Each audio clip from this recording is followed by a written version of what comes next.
The New York Times has released audio of you where days after January 6th, you're on a call with House Republican leadership, and you're heard on that audio saying that you've, quote, had enough with President Trump and that you would tell him to his face it would be your belief that he should resign. Do you still stand by those comments? Look, I never told the president to resign. It was a conversation that we had about scenarios going forward. But that's not really what critical happened 15 months ago. What's happening is what's happening on this border right now.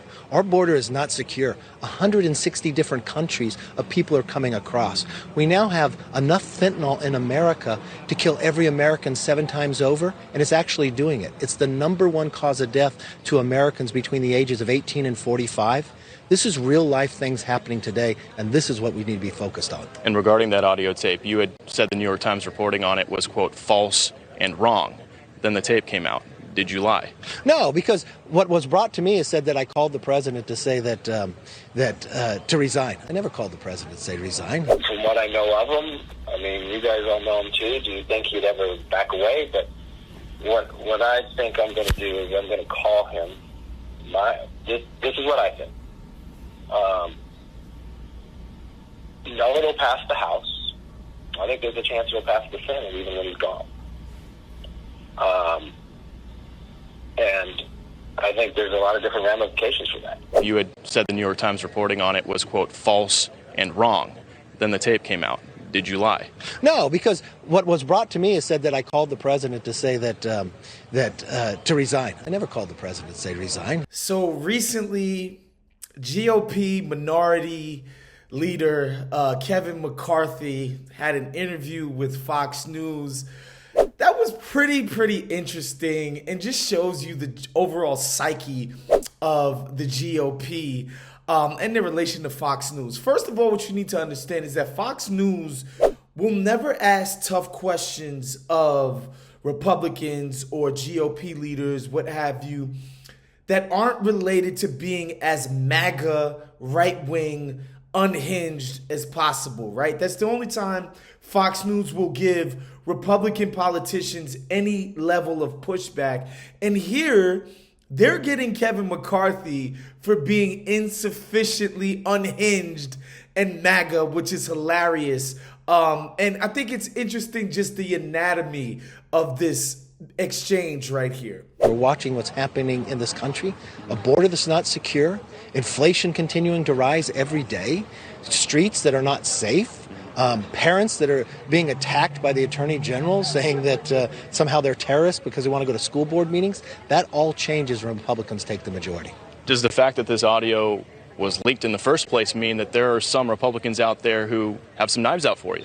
I think it's probably a little more of the Democrat side as well. I mean, Elizabeth Warren, Adam Schiff, and Swalwell, you know, those people won't be on Intel anymore, and that's okay. You could judge me by my enemies. I think I'll be a good judgment. The reporter basically brings it to McCarthy's attention, these things that he said on a call with other Republicans on January 6th that he thinks, you know, the president should step down.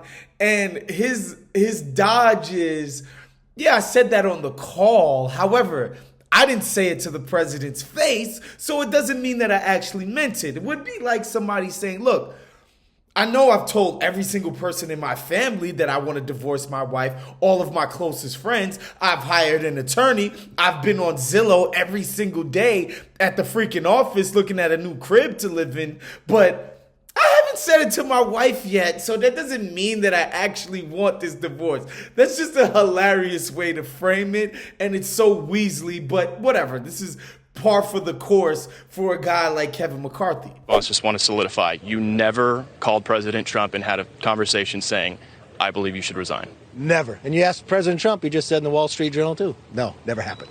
And to me, the best part of this is when he pivots to an actual issue, right? Like, his constituencies and base GOP supporters absolutely think there's a problem at the border. They think their lives are made worse by the fact that, you know, people are coming in seeking asylum. Immigrants are trying to get into the United States. So he smartly pivots to something that he knows that he's on the right side of base Republican reporters, right? That's smart of him to pivot to that.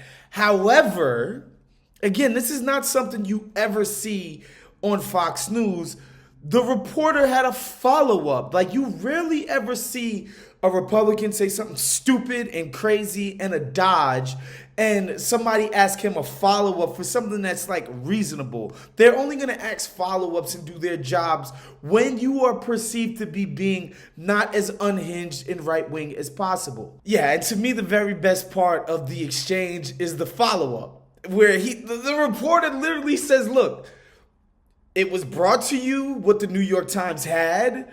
You said, oh, that was nonsense. And then the tapes came out. And exactly what the New York Times said is on there. Did you lie? And Kevin McCarthy, of course, comes up with some nonsense and said, it was brought to me that I brought it to Donald Trump when really I was just talking to my colleagues. And anyway, this is a diversion by the Democrats and all of that. I just love this. And I think this is just so indicative of the relationship that Fox News has with the politicians, where basically it's the tail wagging the dog. They set the terms to these dudes. They set the agenda. And Kevin McCarthy coming up with the most ridiculous weasel speak possible. It's just comedy. And I could watch this clip all freaking day because it's Republicans being wrong-footed by their own.